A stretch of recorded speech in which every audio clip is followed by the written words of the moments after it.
머리부터 단점까지 기운을 내.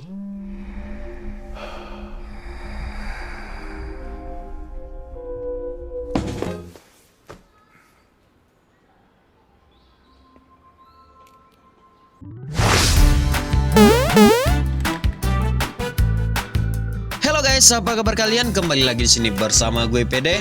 Kali ini gue bakal ceritain alur cerita film dari Korea dengan judul Love Guide for Dummies. Film ini rilis pada tahun 2015, mengisahkan Jung Hon yang patah hati dan bertemu dengan Siho, seorang perempuan yang baru saja putus dengan pacarnya di pesta pernikahan mantan pacarnya itu. Setelah kejar-kejaran selama satu malam, keduanya bersumpah bakal bertemu 9 kali lagi. Akankah sumpah Jung Hon dan Siho terlaksana? Sebelum kita lanjutin videonya, bagi kalian yang baru mampir di channel ini, jangan lupa subscribe dulu dong. Udah? Oke, langsung aja kita ke videonya.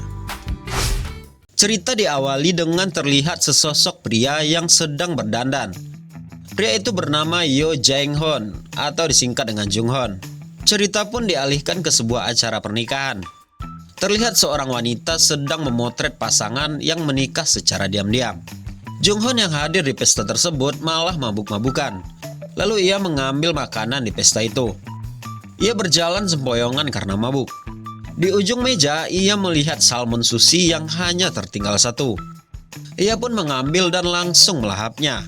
Tiba-tiba terlihat seorang wanita yang tidak suka cara Jung Hon menghabiskan salmon sushi. 뭐라고요? 결혼식은 안 보고 먹으러 오셨어요? Wanita itu bernama Sihu. Sihu berkata Jung Hon berhutang padanya karena menghabiskan salmon itu. Karena Sihu mengikuti Jung Hon, ia pun memberi kartu namanya kepada Sihu. Dan Jun Hong pun menyuruh menghubunginya untuk dibelikan salmon kepada Sihu. Jadi guys, di sini gue beri penjelasan sedikit. Mempelai wanita adalah mantan Jung Hon yang bernama Ju Yeon. Jung Hon pun belum bisa move on dari Ju Yeon. Sihu pun adalah mantan dari mempelai pria yang bernama Kim Jung Sok. 나중에 시간 있을 때 연락 주세요. 그럼 내가 연어 초밥 사드릴게. Oke, berlanjut di parkiran. Jung Hon yang masih sempoyongan berusaha membuka mobilnya, namun tetap gagal karena kuatnya pengaruh alkohol. Tiba-tiba Sihu datang sehingga Jung Hon pun terkejut. Sihu lantas mengambil kunci mobil dan menyetir mobil Jung Hon. Ia pun bermaksud mengantar Jung Hon pulang karena tidak mungkin Jung Hon berkendara dalam keadaan mabuk. Mereka pun lalu ke sebuah kedai untuk makan dan minum. Mereka saling berkenalan di sana. Lalu Sihu mengajak ke rumah Jung Hon untuk minum lagi di sana.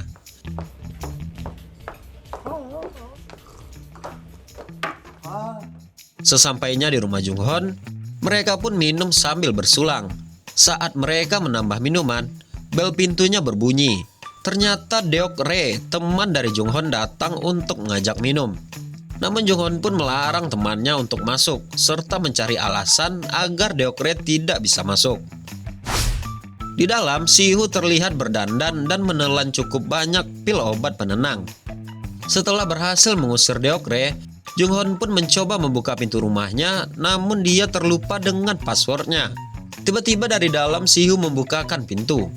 Ia melihat Sihu berkeringat, membuat ia langsung beraksi kepada Sihu.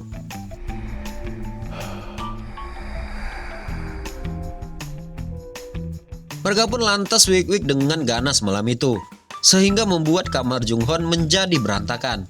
Selesai mereka wik-wik, Sihu pun menangis tanpa sebab. Jung Hon pun merasa bersalah kepada Sihu.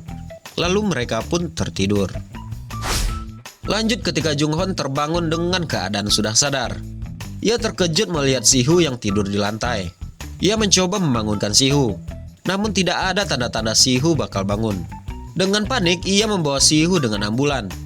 Petugas pun menanyakan identitas Sihu, namun Jung Hon pun diam saja. Saat petugas akan menghubungi polisi, 누구세요? 선생님 댁에 계시잖아요. 네. 모르시는 분이에요? Jung Hon pun teringat dia telah wik-wik dengan Sihu. Mereka pun wik-wik tanpa menggunakan pengaman. Otomatis benih dari Jung Hon telah berada di dalam tubuh Sihu. Ia takut jika sampai ke polisi ia akan dipenjara.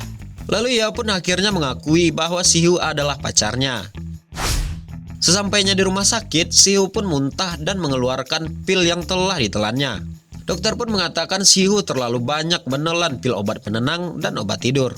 Itu akan bisa berdampak serangan jantung. Untung saja Sihu bisa diselamatkan dan dia dinyatakan baik-baik saja. 뭐 다행히 그 정도는 아니니까 걱정하지 마. Keesokan harinya, dokter datang lagi ke tempat Sihu.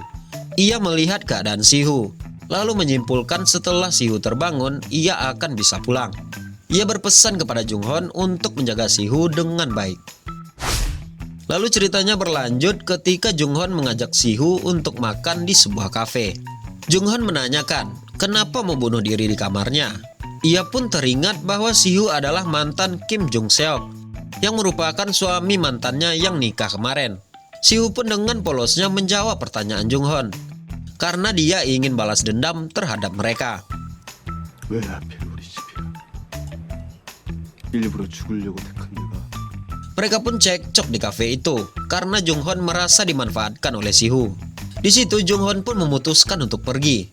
Di saat mau pergi, ia menyarankan agar Sihu ingin mengakhiri hidupnya pergi ke luar negeri agar tidak menyusahkan. Lalu ceritanya pun berlanjut. Terlihat Junghon bermain basket dengan Deokre. Selesai bermain, Deokre bertanya, siapa yang Junghon bawa ke kamarnya? Ia mendengarkan dari kamarnya suara rintihan Junghon. Namun Junghon pun tidak tertarik membahasnya dan pergi meninggalkan Deokre. Junghon dan Deokre adalah guru olahraga di sekolah berkebutuhan khusus untuk sementara. Sedangkan Sihu adalah seorang koki.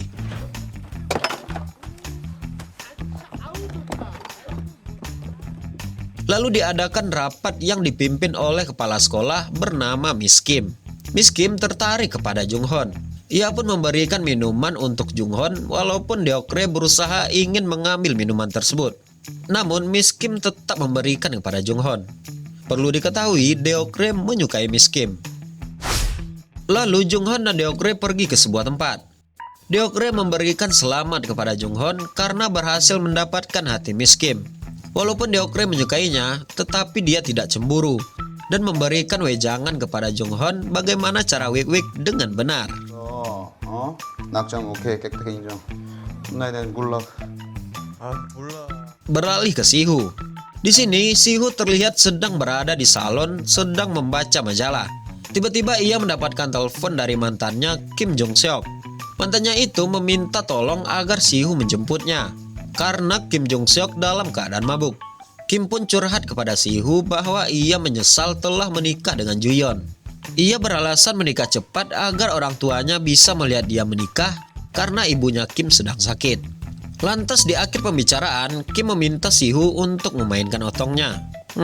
Sihu pun dilema apakah ingin mengikuti kemauan mantannya itu.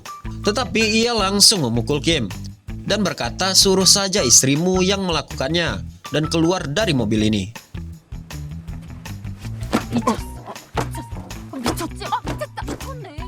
Ceritanya pun berlanjut ketika Junghon terlihat menangis meratapi nasibnya. Dan saat itu, Sihu pun pergi ke tempat yang sama dengan Junghon. Sihu yang melihat Junghon langsung memanggilnya. Junghon yang menoleh dan menyadari kalau itu adalah Sihu, memilih kabur untuk meninggalkan Sihu. Karena Junghon takut akan ditarik lagi ke masalah Sihu. Seperti mencoba mengakhiri hidup di awal film tadi. Sihu pun mengejar Junghon. Mereka pun akhirnya berhenti dan Sihu pun mengajak Junghon untuk makan bersamanya. 밥 먹으러 가자. Setelah selesai makan, mereka pun pulang. Di perjalanan pulang, Junghon pun menasihati Sihu bahwa balas dendam yang sebenarnya yaitu bahagia tanpa memikirkan dia. Hidup cuma sekali, maka jalanilah dengan sepenuh hati. Junghon lalu melihat Sihu dan menanyakan, apakah dia menangis? Tetapi Junghon melihat terlalu dekat sehingga mereka pun bersentuhan bibir alias ciuman. Sihu merasakan beda dengan ciuman itu. Lalu dengan agresif Sihu kembali melakukannya dengan Junghon. Mereka pun akhirnya wik-wik di rumah Sihu kali ini. Selesai itu Sihu pun memasak mie untuk Junghon. Junghon pun bertanya kepada Sihu, kenapa dia menangis waktu itu? Sihu pun mengungkapkan, saat wik-wik dengan Junghon terasa lebih enak. Junghon pun merasa sedikit bangga. 그랬구나. Ceritanya pun berlanjut. Mereka terlihat di halte untuk menunggu bus agar Junghon bisa pulang. Di kesempatan itu, Sihu pun bertanya bagaimana kelanjutan hubungan mereka. Lalu Sihu pun memiliki ide untuk berjumpa 10 kali untuk week-week. Setelah itu mereka tidak bertemu lagi. Mendengar hal itu, Junghon pun menyetujuinya. Lalu Sihu izin pamit untuk pulang. Perlu diketahui mereka telah 2 kali melakukan week-week, jadi tersisa 8 pertemuan lagi. Nah, singkat cerita, mereka pun akhirnya bertemu dan terus-menerus diawali dengan minum kopi dan week-week setelahnya. Sampai pertemuannya telah mencapai angka 7. Mereka tampak sangat bahagia berkegiatan bersama.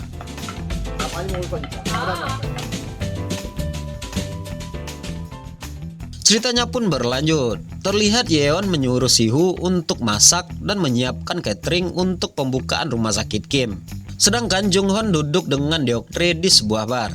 Lalu bercerita bahwa ia telah berhasil melupakan mantannya. Lalu telepon Junghon berbunyi. Itu merupakan panggilan dari Sihu. Namun Junghon tidak mengangkatnya. Ia bercerita kepada Deokre bahwa ia sangat menikmati week-week bersama Sihu dan membuat ia merasa percaya diri. Deokre pun bangga kepada Junghon. Lalu Junghon pun memutuskan pergi ke tempat Sihu. 야, 새벽 2시야, 2시. 너 모르냐? 현지 씨는 2시에 잘 자라고 재워주고 구효 씨는 2시에 자냐고 깨우고. Di sana mereka yoga bersama. Mereka pun berkompromi di mana tempat selanjutnya mereka melakukan week-week. Sihu pun memiliki satu keinginan, yaitu di stadion. Besoknya mereka terlihat duduk di stadion yang kosong. Sihu dan Junhong mengobrol di sana. Junhong mengumpat untuk Kim karena dia telah begitu jahat kepada Sihu. Sihu pun lantas berteriak mengumpat berkata kasar untuk Kim. Kemudian diadakanlah pesta peresmian rumah sakit Kim. Terlihat Junghon dan Sihu pun datang. Sihu menjadi koki di acara tersebut. Dia menghidangkan makanan untuk para tamu. Selesai acara, mereka pun pulang berdua. Junhong pun menggendong Sihu sambil berjalan. Waktu mereka asik mengobrol, tiba-tiba perut Sihu berbunyi. Tetapi saat Junghon mengajak makan, ternyata Sihu lebih memilih kopi. Junghon pun langsung bersemangat pergi ke tempat kopi. 커피? 커피? 커피? Di kafe itu, Junghon pun sadar itu adalah pertemuan yang terakhir. Singkat cerita, mereka telah berada di rumah Sihu. Junghon terlihat akan mengungkapkan perasaan kepada Sihu. Lalu tiba-tiba bel berbunyi. Sihu melihat Kim telah berada di depan rumahnya dalam keadaan mabuk. Junghon yang merasa kesal dengan Kim menemuinya. Percekcokan pun terjadi. Mereka pun berkelahi di depan rumah Sihu. Setelah berhasil mengusir Kim, Junghon pun kembali masuk ke rumah Sihu. Ia mengemasi barangnya lalu pamit kepada Sihu. Singkat cerita, Junghon mengundurkan diri sebagai guru sementara di sekolah itu. Deokre pun berusaha menahannya. Namun tekad Junghon telah bulat. 뭘 오해해? 그런 거 없어. 오래전부터 생각한 거야. 야, 정훈아. Ceritanya pun berlanjut. Sihu terlihat sedang memasak makanan untuk perayaan ulang tahun Junghon.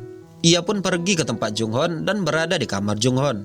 Ia akan memberikan surprise apabila Junghon pulang. Ternyata Junghon pulang bersama Deokre. Hal itu membuat Sihu kembali bersembunyi. Deokre pun bercerita tentang kejelekan Sihu. Ia berkata Junghon tidak cocok bersamanya. Perbincangan Junghon dan Deokre membuat Sihu sakit hati. Ia lalu keluar dari persembunyiannya. Ia membuang kue ulang tahun dan ribut besar dengan Junghon. Sihu telah merasakan cinta kepada Junghon. Junghon pun sepertinya begitu. Namun karena ia tidak bekerja lagi dan hutang di sana-sini membuat ia merasa tidak cocok lagi dengan Sihu. Ia merasa lebih cocok sendiri menjalani kehidupannya. Lalu Sihu pun pergi dari rumah Junghon. 정말 씨발! 존나 씨발 씨발! Lalu Junhong pun galau dan mabuk lagi di kafe. Sedangkan Sihu juga galau di stadion. Ia merasa lebih galau daripada ditinggal mantannya dahulu. Junghon yang depresi pergi ke rumah sakit. Dokter yang merawatnya pun menyarankan pergi ke psikiater. Akhirnya Junghon pun curhat kepada dokter tentang semua yang terjadi padanya. Ia bercerita bahwa awalnya Sihu hanya pelariannya saja agar melupakan mantannya. Tetapi sekarang ia merasakan cinta kepada Sihu. Dokter pun menyarankan, biar kata hatimu yang berbicara. 마음 따라서 몸도 한번 가봐요 이번에. Lanjut ke cerita saat Jung-hoon melihat kenangannya di HP bersama Sihu. Lalu tiba-tiba ia menerima telepon dari Ju-yeon. Ceritanya berlanjut di pemakaman. Ternyata Kim meninggal akibat kecelakaan saat berkendara dalam keadaan mabuk. Jung-hoon pun menyemangati Ju-yeon yang sedang hamil tua. Ju-yeon pun curhat bahwa ia tidak bahagia dengan Kim, tetapi hanya kasihan kepadanya. Tiba-tiba perut Ju-yeon terasa sakit. Ia pun lalu dibawa ke dokter oleh Jung-hoon. Lalu Deok-rae pun menelpon Jung-hoon. Deok-rae bertanya apakah Sihu datang ke tempat Kim. Jung-hoon pun tidak peduli dan menutup telepon. Jung-hoon pun sadar bahwa Sihu pasti di acara pemakaman Kim. Ia pun buru-buru kembali ke sana.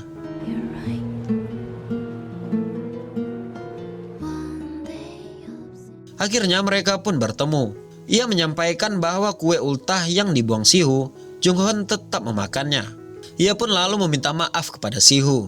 Jung-hoon pun mengungkapkan semua isi hatinya kepada Sihu. Mereka pun berpelukan dan terlihat saling mencintai. Pada akhir cerita, Jung-hoon terlihat kembali menjadi guru olahraga untuk murid berkebutuhan khusus. Mereka pun kompak menjalani hubungan dan terlihat sangat bahagia.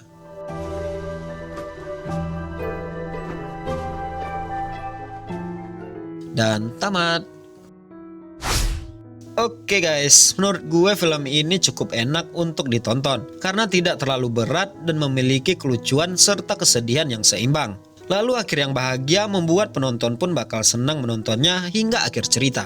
Oke guys, sampai di sini dulu video kali ini. Jangan lupa tinggalin like, komen, dan subscribe-nya. Aktifin tombol loncengnya juga, share juga ke teman-teman kalian. Sampai jumpa di video selanjutnya dan